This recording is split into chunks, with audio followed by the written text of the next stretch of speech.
அங்க எங்களுக்கு சளி பிடிச்சிச்சுன்னா 180 ml 180ல எம்எல் என்ன சிறப்பு? அது ஒரு சிறப்பு இருக்கு. என்ன சிறப்பு? ஓல்டு மங்க்னு பேரு. ரொம்ப லேட்டா இதாகுமா இல்ல உடனே கேட்கும். இப்ப எங்க நாங்க வாங்குற காஃப் வேணாமோ? அது இல்ல, நீங்க சளி ரன்னிங் நோஸ்னா ஆமா. ஓல்டு மங்கு, இருமலு சேர்த்து இருந்துச்சுன்னா மேன்சன் ஹவுஸ். இரும்பி இரும்பி சளி வந்துச்சுன்னா இரும்பி சளி வந்தா லாமார்டின். என்ன வேற சார்? என்ன பிரச்சனைன்னு சொல்லுங்க, நான் மெடிசன் படிச்சிருக்கேன். டிசென்ட்ரினா சார்?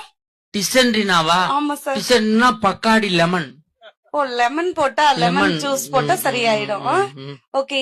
சத்யாக்கெல்லாம் மூட்டு வலி, கை கால் ஜுனோ டயட்ல இருக்கிற மாதிரி ஒரு சிறப்பு சொல்லுங்க சார். Black gold. ஏன் எல்லாம் சிரிக்கிறாங்க?